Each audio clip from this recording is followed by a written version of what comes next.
우리가 지난 몇 주간 기독교 복음의 핵심이라고 할 수 있는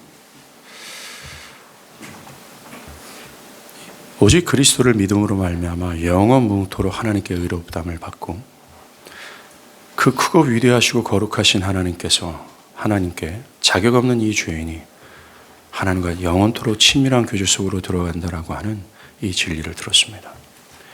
이 기독교 이 복음의 핵심이라고 하는 이것은 온 세상에서 가장 필요한 진리이며 이루다 헤아릴 수 없을 만큼 크고 위대하고 여기는 제 자신이 매 주일 세월이 가고 또 가도 말하고 또 말해도 마르지 않을 정도로 풍성한 은혜와 진리가 있는 기독교의 핵심이라고 할 수 있는 것입니다. 오늘 우리는 정말 오직 그리스도를 믿는 자들에게 남아있는 과제가 무엇인지를 알고자 합니다. 즉, 그리스도를 내가 믿겠습니다 라고 하는 자들에게 명령하시는 매우 중대한 명령을 우리는 알아야 된다는 거예요. 그 명령을 한 줄로 오늘 주님은 설명하셨습니다. 누구든지 나를 따라오려거든 자기를 부인하고 자기 십자가를 지고 나를 따를 것이다 라고 하는 이 그리스도의 명령에 대해 순종하는 것입니다. 이것을 신학적 오늘 갈라디아에서 바울은 그리스도의 법이라고 얘기를 했어요. 그리스도의 법은 특별한 것이 아닙니다. 율법을 대표하는 십계명이 바로 그것입니다. 하나님은 온 인류에게 이 율법을 참되고 영원한 의의 기준으로 주셨습니다. 십계명은 영원하신 하나님의 명령이기에 영원한 구속력을 지니고 있습니다. 따라서 신자든 죄인이든 모두에게 이것이 적용돼야 되고요. 사람의 창조 때부터 타락 전이든 타락 후든 행위 언약의 전이든 행위 언약 아래서나 심지어 그리스도를 믿는 모든 신자들에게 적용되는 법이요 명령이라는 것입니다. 차이는 분명히 있죠. 그리스도를 믿지 않는 자들에게 십계명은 십계명을 완전히 순종해야 살고 한 가지라도 어기면 심판을 받을 것이다라고 얘기하지만 그리스도를 믿는 신자는 그리스도께서 십계명의 모든 요구를 우리를 대신해 완전히 순종하셨고 믿는 자는 믿음으로 그리스도께서 하신 완전한 의의를 받았기에 믿는 자에게 십계명은 구원에 그 어떤 영향을 끼치지 않는다는 것입니다. 즉 신자들에게 율법의 순종의 유무에 따라 구원이 달려있지 않다라는 거예요. 믿음으로 구원을 받은 신자가 십계명의 요구를 생위언약처럼 완전하게 순종하지 않는다고 해서 구원이 취소되는 것이 아닙니다. 또 완전하게 순종해야 구원을 얻는다는 말도 아닙니다. 이 그리스도의 법으로서의 율법은 신자들의 구원을 결정짓는 요소는 아닙니다. 그리스도의 법도 행위의 법처럼 이를 행하라 라고 명령합니다. 예, 그렇습니다. 이것을 빠짐없이 행하라 라고 명령합니다. 그러나 행위의 법은 생명을 얻으려면 행하라 라고 말합니다. 그러나 그리스도의 법은 너희가 생명을 얻었으니 거기서 행할 힘을 얻어 행하라 라고 말합니다. 행위의 법은 너희가 행하지 않으면 정령은 죽을 것이다 라고 위협하지만 그리스도의 법은 너희가 이를 행하지 아니하면 회초리로 내가 너를 다스릴 것이다 라고 말합니다. 그리스도 안에서 십계명을 받은 사람들은 그것을 어긴다고 해서 구원이 취소되는 것은 아닙니다. 그러나 그것에 해당되는 징계와 훈계를 받아요. 그러나 그것을 어긴다고 해서 그들을 향한 하나님의 긍휼과 사랑이 멈춰지지는 않습니다. 구원 얻은 신자들에게 율법은 주님이 요한복음 14장 15절에서 말씀하신 것처럼 너희가 나를 사랑하면 내 계명을 지키리라 한 것처럼 신자들에게 율법은 그리스도를 사랑함으로 따르고 싶어하는 법이 돼요. 요한일서 5장 2절 3절에서 말하는 것처럼 신자들에게 율법은 마땅히 지키고 싶어하는 것으로서 정말 기쁨이 되며 무거운 것이 결코 되지 않는 것이라고 요한일서에서는 선언합니다. 이처럼 그리스도의 법으로서의 율법은 우리 신자들의 구원을 결정짓는 요소는 아닙니다. 또 구원을 위한 명령도 아닙니다. 구원에 필요한 요소도 아닙니다. 그러나 구원 얻는 신자들에게 율법은 요한 1서에서도 또 그리스도께서 친히 말씀하신 바처럼 따르고 싶어하는 것이고 기쁨이며 자원함으로 심지어 자기 십자가를 지고 죽기까지 따르고 싶어하는 푯대가 돼요. 그리스도의 법으로서의 율법, 즉 십계명은 신자에게 여전히 명령하고 있고 금하고 꾸짖고 죄를 정죄하는 권세가 있기 때문에 신자들은 이것에 순종할 의무가 있습니다. 또한 어기면 마땅히 두려워해야 합니다. 여러분들, 오직 믿음으로만 의롭다함을 얻는다. 오직 믿음으로만이라는 이 기독교 복음의 핵심을 오해하는 가장 큰 지점이 바로 이거예요. 어떤 사람들은 오직 믿음으로만 얘기하면 안 된다. 오직 믿음으로만 하면 사람들이 죄를 쉽게 짓고 방종스러운 삶과 신앙으로 나아간다. 그렇기 때문에 행위를 더해야 된다고 가르쳐야 된다. 라고 주장합니다. 사실 이들의 주장처럼 이 기독교의 현실은 가슴 아프게도 믿는다고 말하는 사람들은 많지만 자기가 원하는 대로 자기 뜻대로 방종스러운 삶과 죄를 지음에도 불구하고 그것을 의식하지 못한 채 전혀 거룩과 경건과 무관하게 살아가는 사람들이 즐비하죠. 왜 그런 줄 아십니까? 오직 믿음으로만 하면 안 된다. 행위를 더해야 된다라고 가르쳐야 된다라는 것과 우리의 지금의 현실이 왜 이 모양 이 꼴이 됐는 줄 아십니까? 그것은 이 그리스도의 법에 대한 무지에서 나온 거예요. 오직 믿음으로만이라는 이 복음의 핵심에 그리스도의 법이 있다라는 사실, 즉 신자들은 여전히 율법을 따라야 하며 그것에 순종할 의무가 있으며 그걸 나아가 신자들에게 율법은 기쁨이며 자원함이며 하고 싶어하는 그런 열망의 대상이라고 하는 자연 발생적, 즉 거듭난 신자들에게 나타나는 마땅한 열매라는 이 그리스도의 법이라는 것을 계산해 놓지 않기 때문에 그렇습니다. 주님께서도 그가 만약에 믿는다면 그 믿음은 그의 열매로 알 것이다 라고 말했습니다. 그의 고백이 아니에요. 그들의 신앙의 형태와 그들의 삶의 열매를 통해서 그의 믿음의 진실의 여부를 판단할 수 있다고 말했습니다. 믿음의 진실의 여부를, 그러니까 행위가 뭡니까? 하나님의 그 거룩하신 율법에 순종하는 여부를 뜻하는 겁니다. 오늘 우리가 마태복음 16장에서 마지막 구절을 읽지 않았습니까? 마지막 날 하나님께서는 그 행한 대로 갚을 것이다 라는 말을 할 때 믿음이 아니라 행위를 기준으로 하나님은 지옥과 천국을 판가름한다라는 말씀입니까? 그게 아닙니다. 행한 대로 갚는다라는 것은 그리스도의 법에 충성했는가, 그걸 통해서 믿음의 진위를 판가름하겠다라고 하는 하나님의 말씀이에요.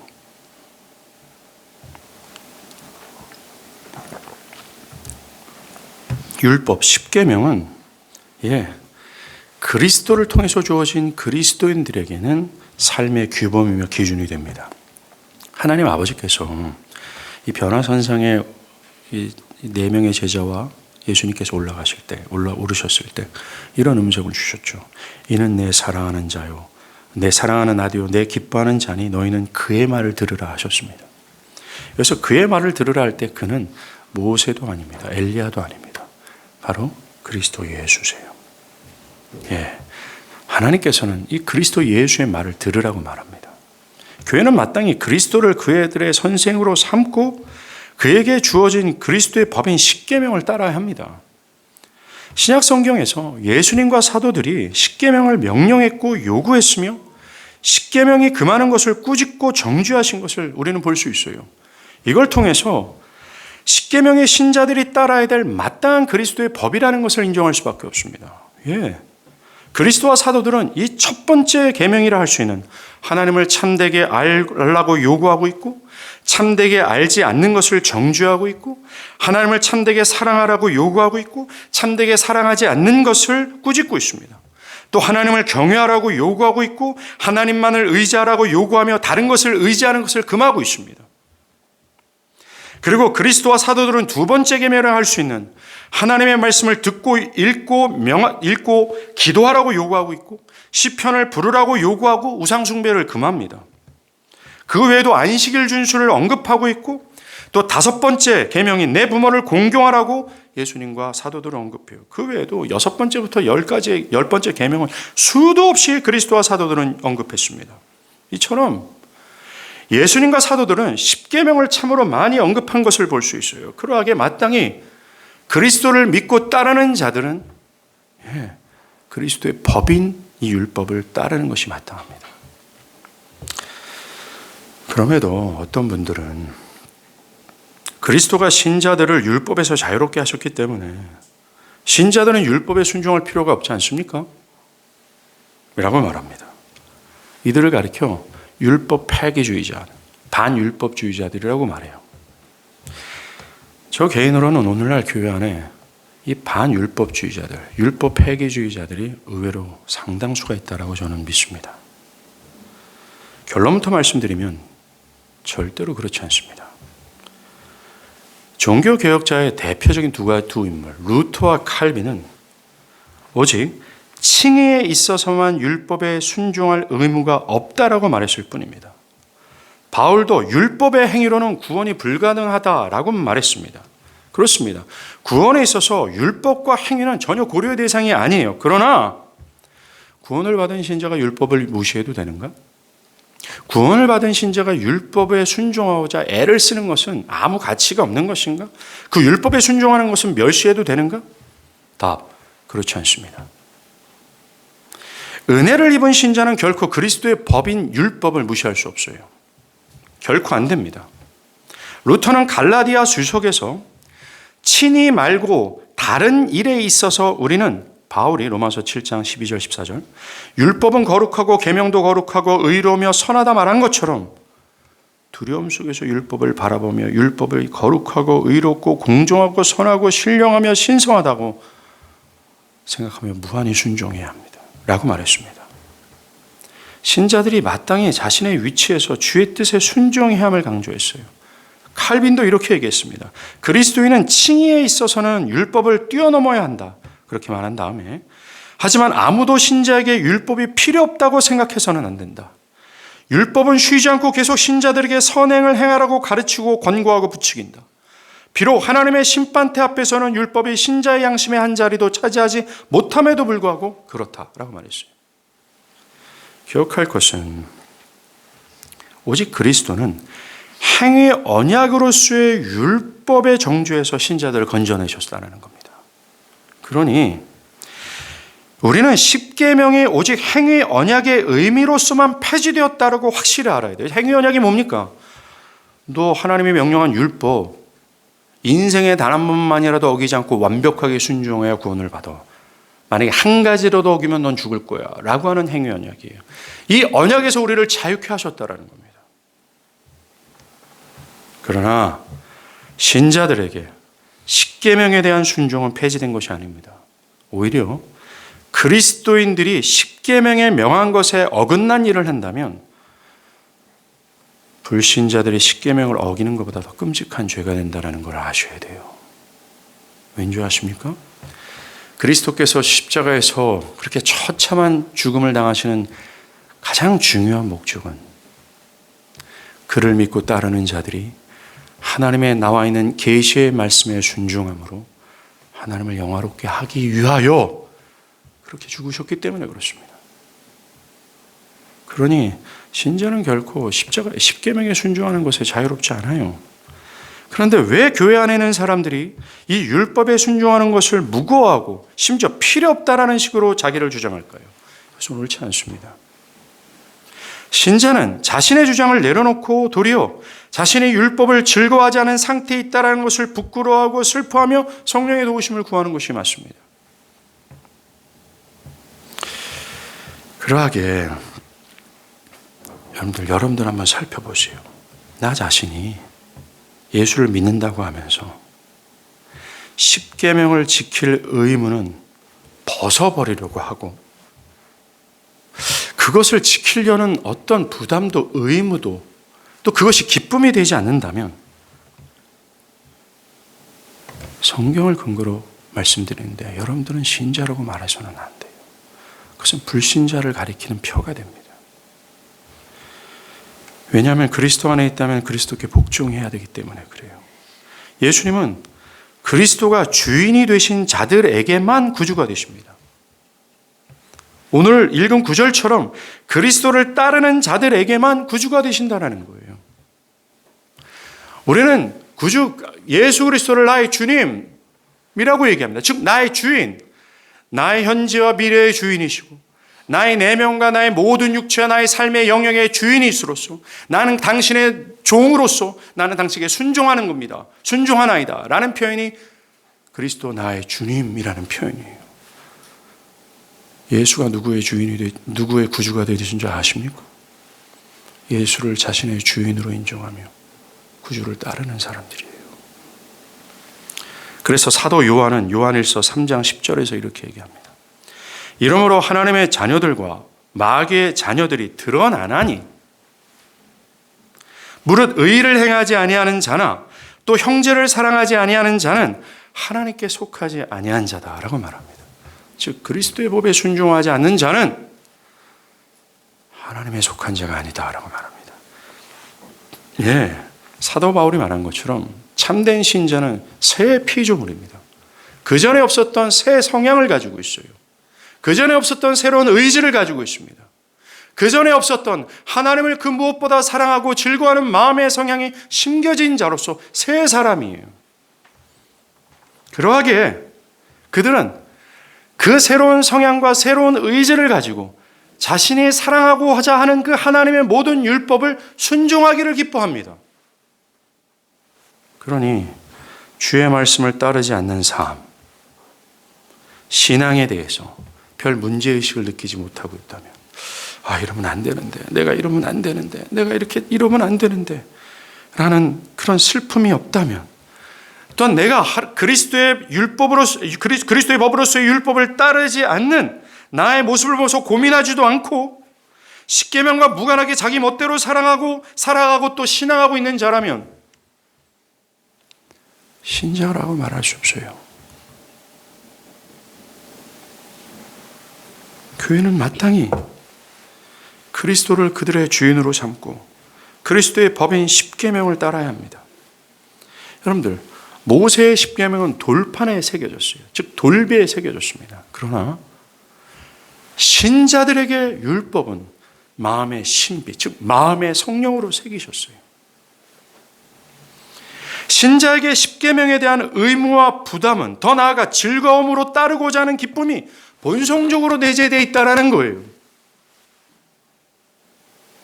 신자에게 율법은 바울과 짐 엘리엇처럼 기쁨이며 따르고 싶어하는 사랑의 대상입니다. 사도 요한은 요한일서에서 결코 신자에게 율법은 무거운 짐이 아니라고 말합니다. 그러하기에 이 그리스도의 법에 대한 의무감, 부담, 또는 기쁨이 없다면, 그 삶에서 그것이 실제가 되는 것이 아니라면 그 사람 불신자가 틀림없습니다. 교회에 있으나 불신자라는 거죠. 또 이 반율법주의자들, 율법 폐기주의자들은 이렇게 말합니다. 주님이 신자들에게 율법을 마음에 새겨주시고 주의 성령을 주셔서 모든 진리 가운데 인도해 주시겠다고 약속하지 않았습니까? 그러니 신자에게 어떤 기준이, 이 종이로 적혀있는 율법은 필요 없지 않습니까? 그것에 순종할 필요가 없지 않겠습니까? 그냥 성령의 감동에 따라 살면 되는 것 아닙니까? 라고 주장합니다.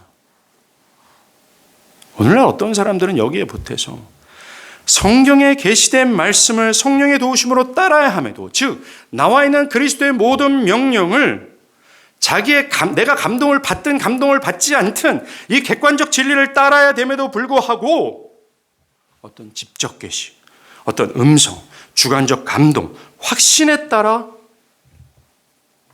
자기의 주관적인 생각에 따라 하고자 합니다. 버젓이 나와 있는 율법을 배우고 그것을 따르는 것을 가볍게 여기고 자기 확신에 따라 신앙하고 살고자 해요. 그러는 것은 옳은 생각이 아닙니다. 만약 우리가 모든 면에서 완벽하게 신령하다면 그들의 말이 맞을 수도 있습니다. 그러나 여러분들, 우리는 마지막 날 부활하기 전까지 완벽하게 신령할 수 없어요. 우리가 이 죽을 몸을 입고 있는 동안은 완전을 향해서 걷기 시작해 계속 나아갈 뿐이고 오는 세상에서야 비로소 우리는 완전하게 신령할 수 있어요.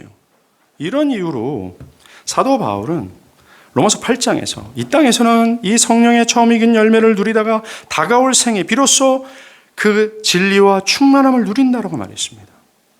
우리는 믿는 자들에게 율법이 순종할 필요가 없다고 가르치는 것은 안 돼요. 계속 선한 삶을 살고 육신의 공격에서 지지 말아야 된다고 말해야 됩니다. 또한 우리는 믿기만 하면 자기 마음대로 살아도 된다라는 이 건방진 태도를 버려야 합니다. 성령이 내 안에 내주하시니까 난 성령의 감동으로 자기 확신 속에서 나는 따라갈 거예요 라고 하는 이 주관주의와 경험주의와 자기 멋대로 자기가 원하는 대로 살아가고 신앙하는 것을 물리칠 수 있어야 돼요. 오히려 우리는 우리가 흠이 참 많은 자라는 사실을 기억하고 기록된 계시의 말씀을 깨닫고 이것을 따라가고자 힘써야 됩니다. 여러분들의 신자라면 여러분들의 감정과 또 무관하게, 여러분들의 때로는 의지와도 무관하게 자기를 부인하고, 이게 전제예요. 여러분들 자기를 부인하고라는 이 명령을 빼면 내가 확신이 있을 때, 내가 감동이 있을 때만 따라도 됩니다. 내가 의지가 있을 때, 내가 하고 싶을 때만 따라도 됩니다. 그러나 여기는 엄청난 전제가 있어요. 자기를 부인하라는 것입니다. 그만큼 그리스도의 법은 신자들에게 매우 중요한 명령입니다. 따라야 될 명령이라는 거죠. 칼빈도 이런 얘기를 했습니다. 하나님의 성령이 신자의 마음에 율법을 새겨 그것을 따르도록 거하시지만, 즉 신자들이 율법을 따르고자 하는 성향을 심으셨지만 이라는 뜻입니다. 기록된 율법은 주님의 뜻이 무엇인지 날마다 더욱 확실하게 가르쳐 주므로 여전히 유익하다. 그러니 아무도 기록된 율법이 자기에게 필요 없다 생각하지 말라. 매일 새롭게 율법의 가르침을 배울 필요가 없을 만큼 큰 지혜를 가진 사람은 한 명도 없다. 예. 그러하게 우리가 율법을 모르고 날마다 그것을 배우지 않고 마음에 충분히 새기지 않고 그저 양심의 소리에 따라 산다면 그는 자연스럽게 자기중심성으로 이끌릴 수밖에 없어요. 이 자기중심성에 끌릴 수밖에. 왠지 아세요? 이 사람들의 죄성은 말입니다. 자기중심성으로 매우 빨리 달아나려는 성향이 강하기 때문에 그래요. 자기에게 좋은 음성, 자기에게 끌리는 쪽. 예.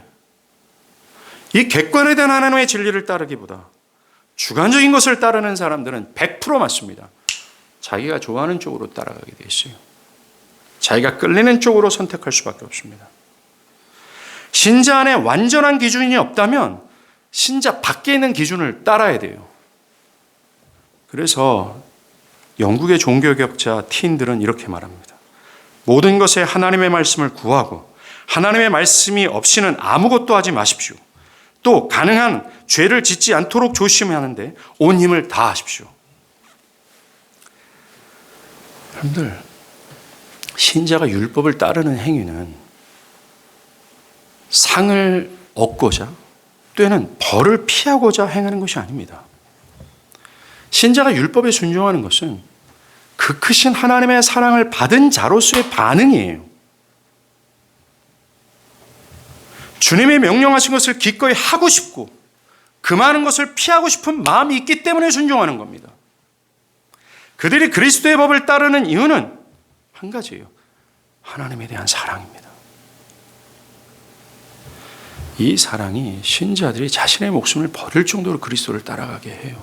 그것이 성경의 인물들이 그랬고 교회 역사에서 수많은 사람들이 그러지 않았습니까? 그러나 이 율법 폐기론자들은 벌 받기는 두렵고 상은 받고 싶어 순종하다가 행위 아니라 오직 믿음이라고? 그런 내 행위를 그렇게 할 필요가 없네? 라는 그 목적을 상실해요. 그래서 율법에 순종하는 것이 자신에게 어떤 해도 득이 되지 않는다는 사실을 깨달은 후에 순종할 이유를 찾지 못합니다. 율법에 순종한다고 상을 못 받네. 율법에 순종하지 않아도 벌을 받는 게 아니네. 별다른 이득도 해가 되지 않네. 예. 이들이 율법을 따르고자 하는 동기는 그리스도를 사랑해서가 아니라 자기를 향한 해를 피하고 상을 받고자 하는 마음이에요. 자기를 위한 겁니다. 하나님을 위한 것이 아니라 자기를 위한 것이라는 거죠. 예를 들어서 주님께 헌상하는 것, 헌금하는 거죠.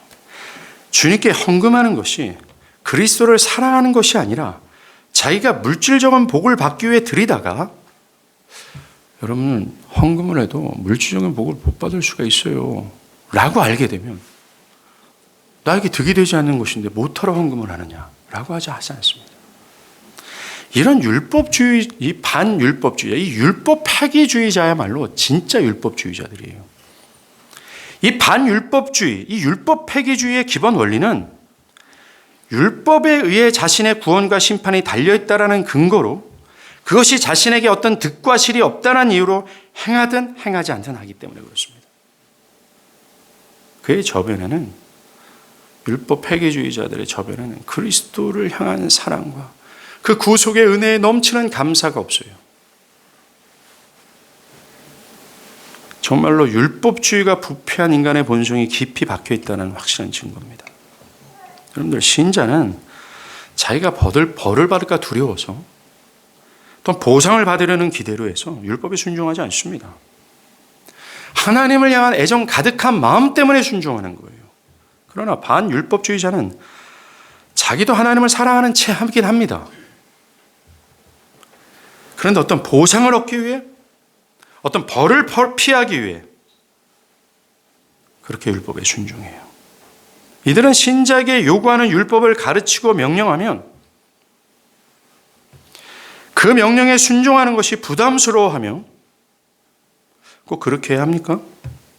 꼭 그렇게까지 해야 합니까? 라며 이 신자를 향한 그리스도의 법의 요구를, 신자라면 마땅히 따라야 될 율법의 선한 요구를 마치 율법주의적 명령처럼, 또 행위 언약으로서의 율법을 명령으로 취급하면서 믿는 신자는 굳이 그럴 필요가 없지 않습니까? 라며 자신이 율법에 순종하지 않는 것을 합리화시켜버려요. 꼭 그래야 됩니까? 꼭 그렇게까지 순종해야 되나요? 그렇게까지 내가 해야 되나요? 신앙을 위해서? 라고 질문하면서 그를 위한, 또 그리스도께서 신자에게 명령한 이 그리스도의 법을 탁 트릭하는 거죠. 행위 언약처럼, 율법주의 요구처럼. 그러면서 내가 기뻐야 행하지 않습니까? 내가 하고 싶어야 하지 않습니까? 이 사람은 이미 오늘 우리가 읽은 자기를 부인하고 그리스도를 따라야 된다는 그리스도의 말씀을 왜곡한 심각한 범죄를 저지르는 것입니다. 자기가 따르고 싶지 않고 따르지 말아야 될 이 율법 폐기론의 마음을 이런 식으로 변명하는 경우가 허다합니다. 신자는 율법에 순종하라는 의무가 조금도 줄지 않았다라고 여기지만, 그러면서 믿음이 자라나면서 거룩한 삶을 살고 싶어 하지만, 이 반율법주의자들에게 나타나는 특징 중에 하나가 이 거룩이 없어요. 자라남이 없다라는 겁니다. 그러기에 성경을 입각해서 엄밀히 말씀드리면 이 반율법주의자들의 믿음은 가짜입니다. 이들은 참되게 믿기 전에 자기 죄가 다 용서받았다고 생각하는 사람들이에요. 신자에게 나타날 거룩한 삶에는 아무런 관심도 없습니다. 반율법주의자들은 복음에 대한 지식을 가지고 있지만 복음을 따를 능력이 없어요. 정말로 경건의 모양은 있지만 경건의 능력을 부인하는 사람입니다. 온갖 핑계와 변명으로 율법을 따르지 않으려고 해요. 반율법주의자들을 엄밀히 말해서는 성령으로 변화를 받지 않은, 거듭나지 않는 사람이라고 말할 수밖에 없습니다. 여기서 질문이 생기죠. 그런 거듭난 이 변화, 이 신령한 변화가 없는데 반율법주의자들도 신앙적 행위를 보이고 경건한 말을 하고 선한 것을 추구하는 것처럼 보입니다. 그걸 어떻게 이해될까요? 첫 번째, 여러분, 사람이요, 참되게 믿기 전에도 하나님을 창조주로 여길 수 있습니다. 자기를 지켜주시는 분으로 여길 수 있습니다.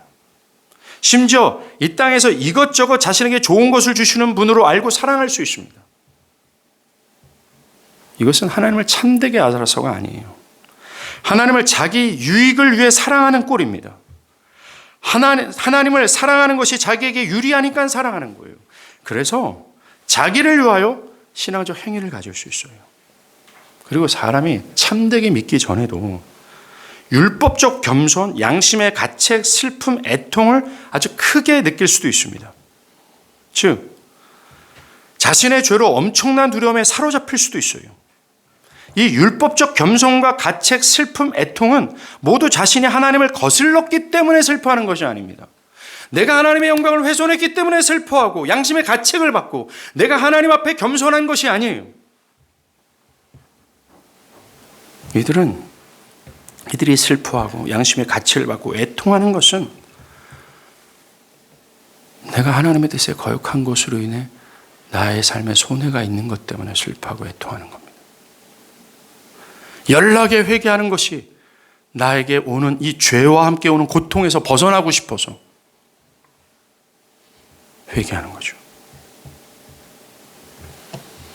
그래서 이 반율법주의자들에게도요, 이 기독교의 신앙의 정서를 가지고 보일 수 있습니다. 나타내 보일 수 있습니다. 또 사람은 진짜 믿기 전에도 자신의 삶을 고치고 흠이 없는 삶을 살아갈 수 있습니다. 이것도 하나님이 아니라 자기를 사랑하는 동기에서예요. 벌을 받을까 두렵고 상을 받을까 기대하면서 마치 마지못해 산 결과예요. 그런데 이 사람의 행위는 유선일 뿐입니다. 하나님을 섬긴다고 하지만 실상은 자기를 섬기는 거예요. 하나님의 영광을 위해, 그리고 하나님의 죄를 싫어하셔서 죄를 미워하는 것이 아니라 순전히 자기의 복을 받고 벌을 피하기 위해서 그렇게 합니다.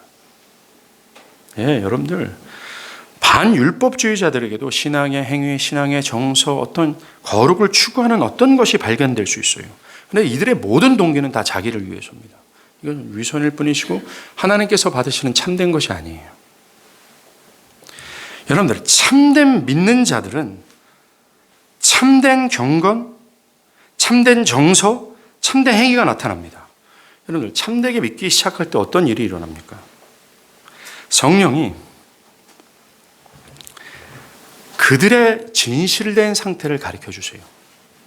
아, 내가 하나님 앞에서 죽어마땅한 죄인이구나. 나는 하나님의 법을 따르기를 원치 않았고 따를 수도 없는 죄인이구나. 하나님의 진노가 내 위에 나타나 있구나 라고 하는 나의 진실의 상태를 깨닫고 두려워하고 슬퍼하기 시작해요. 그래서 그 안에서 하나님의 율법을 지키고 싶지만 온전히 지키지 못하는 자신을 발견합니다. 그런데 나처럼 죽어마땅한 죄인을 위해 하나님은 하나밖에 없는 아들을 내어주시고 그 아들 예수 그리스도는 십자가에서 나의 죄를 대신하여 의인이 아닌 죄인을 대신해서 그 처참한 죽음을 당하셨다는 사실, 나의 행위를 보는 것이 아니라 오직 믿음만 보시고 나를 의롭다 하시는 그 무궁한 사랑과 긍휼과 은혜 앞에서 그는 전체가 진동하며 전율하여 하나님을 뜨겁게 사랑하기 시작하는 거예요. 예, 여러분들이 참된 경건과 참되게 그리스도의 법을 순종하기 위해서 필요한 것이 십자가에서 시작돼야 돼요. 이것은 내가 처음 믿을 때만 나타나는 은혜가 아닙니다. 지속성이 있어요. 이렇게 그 무궁하신 하나님의 사랑과 은혜를 깨달을 때 그는 율법이 강요도 아니고 내가 복을 얻기 위해서 따르는 것도 아니고 벌을 피하기 위해서 따르는 것이 아니라 사랑해서 따르고 싶어 합니다. 심지어 성령은 그 믿는 자의 마음 안에 율법을 새기셔서 율법의 강요나 강압 없어도 스스로 행하기를 바라게 만들으세요. 여러분들, 고린도후서 5장 14절의 바울은 그리스도의 사랑이 우리를 강권하기 때문에 내가 율법을 따른다라고 말합니다. 정말 자원하는 마음이 있게 되는 거죠. 그리스도의 사랑이 그를 그렇게 만든 겁니다. 이 사랑 때문에 순종하고 싶어하며 자기를 드리고 싶어하고 원수를 사랑하고 자기를 부인하고 주님을 따르길 원합니다. 이겁니다. 이렇게 마음에 부어진 그리스도의 사랑이 너무나 커서 모든 일에 주님을 기쁘시게 하고 주를 섬기도록 이끌리게 되는 거예요. 이 넘치는 사랑이 가장 중요한 지점이에요. 이 하나님의 넘치는 사랑 앞에서 메마른 심령이 있다면 그리스도의 법을 따르지 못하는 불신자에 불과합니다. 하나님이 의인이 아닌 죄인을 위해서 아낌없이 자기 아들을 내어주시고 그 아들은 죄인을 위해서 그 처참한 그 대속의 죽임을 대신 담당하셨다라고 하는, 거기서 뿜어져 나오는 형용할 수 없고 거절할 수 없고 저항할 수 없는 넘치는 은혜와 궁유를 경험한 사람이라면 그리스도의 법에 순종하는 것이 기쁨이 될 수밖에 없습니다. 자기를 부인하고 그리스도를 따르는 것이 기쁨이 될 수밖에 없다라는 것입니다. 그래서 티인들은 이런 얘기예요. 신자는 아버지의 사랑과 자비에 사로잡힌 때부터 하나님의 뜻을 행하기를 구한다. 이것이 진정 신자의 본성이다. 행하는 일마다 다 그리스도의 본을 따라 자유롭게 행한다. 아버지의 일을 하는 아들에게 왜 하냐고 물으면, 이들에게 왜 하냐고 물으면 아버지 뜻이니까 아버지를 기쁘게 하려고 하는 거 하고 있어요 라고 말할 것이다. 사랑은 진정 대가를 바라지 않는다. 사랑 자체가 대가이며 사랑 자체에 넘치는 달콤함이 있다. 바라는 것은 사랑뿐이다. 이 사랑은 스스로 대가를 지불한다. 혹시 여러분들 교회를 다니거나 신앙의 열의를 품거나 어떤 기도를 하고 여러분들이 충성봉사하는 모든 동기 속에서 벌을 피하고 하나님께 무엇인가를 얻어내려고 하는 심령이 있다면 회개하시길 바랍니다. 모든 행위의 동기는 하나님을 사랑해서 해야 돼요.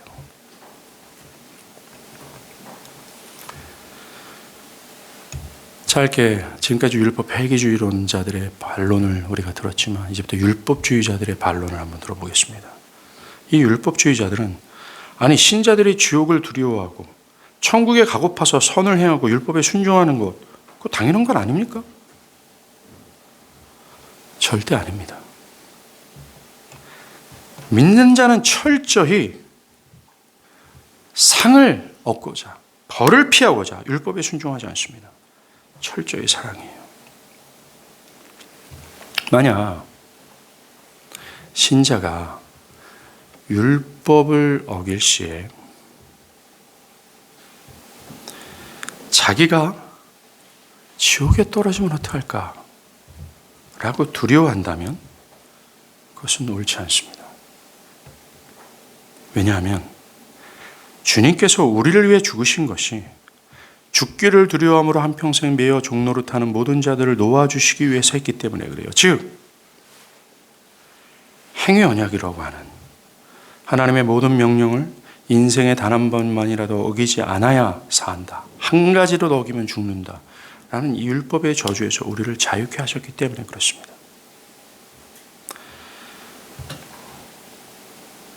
신자가 하나님의 자신을 정죄하고 지옥에 보내 멸망하게 하실 줄 모른다고 두려워한다면 어리석은 생각입니다. 왜요? 그리스도께서 우리를 대신해 우리가 받아야 될 저주를 대신 받으셨기 때문입니다. 그러하기에 지옥의 유업이나 저주를 받을 수 없습니다. 사람은 둘 중 하나예요. 영원한 형벌 아래 있든지 영원한 구원 아래 있든지. 신자는 이쪽에 포함됩니다. 그리고 신자에게 적용되는 구원은 하나님의 약속이므로 절대 취소되지 않기 때문에 그래요. 믿음으로 의롭다 하심을 얻고 천국에 영원히 살도록 판결받았으면 이 판결은 변경이 될 수 없습니다. 믿음으로 신자가 그리스도와 연합한 것은 결코 끊어지지 않습니다. 그러니 자신이 지옥에 떨어질 수 있다는 두려움, 그것은 어리석은 생각이에요.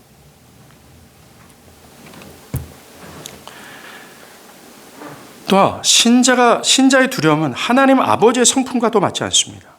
아버지는 자기 가족에게 복수하며 자식을 죽이겠다 위협하는 판사가 아니라 사랑으로 징계하시는 아버지예요. 이런 두려움은 하나님 아버지의 자녀가 된 자로서 어울리지 않습니다. 그러하게 믿음으로 의롭다 하심을 받아 영원한 형벌에서 자유한 신자는 더 이상 영원한 진노와 지옥에서 두려워 떨어서는 안 돼요. 처음에 신자는 죄를 자각할 때 그 하나님 아버지를 내가 율법에 순종하면 불순종하면 하나님께서 나를 지옥에 보낼 거야 라고 두려워할 수 있습니다. 그러나 이내 오직 믿음으로 영원토록 의롭다함을 받는다라는 복음을 확신하잖아요. 그때부터 하나님이 너무나 관대하신 사랑을 가지시고 나를 지금도 여전히 변함없이 사랑하고 계신다라는 그 사랑을 확신하게 돼요. 신자는 의심과 맞서 싸울 필요가 있습니다. 그 하나님의 사랑에 겨워 순종하는 것이 맞아요. 시간이 많이 경과될까 봐 넘어갈 수밖에 없습니다. 문제는 그리스도의 법에 순종하고자 하지도 않고 순종하지 않는 자신에 대해서 별 문제의식을 느끼지도 못하며 율법 폐기주의자들처럼 때로는 율법주의자들처럼 신앙하고 있다면 그분들을 신자라고 할 수 없다라는 겁니다. 거짓된 자들은 하나님 아버지께서 죄를 어떻게 다루시는지를 경험적으로 깨닫지 못했어요. 죄가 주는 파괴력이 얼마나 심각한지를 모릅니다. 하나님이 얼마나 죄를 혐오하시는지를 몰라요. 그렇기 때문에 모양만 그리스도 믿는다라고 말하는 이 위선자들의 특징은 자기가 죄를 범하놓고 두려워하지 않아요. 죄를 혐오하거나 죄를 미워하는 마음이 없습니다.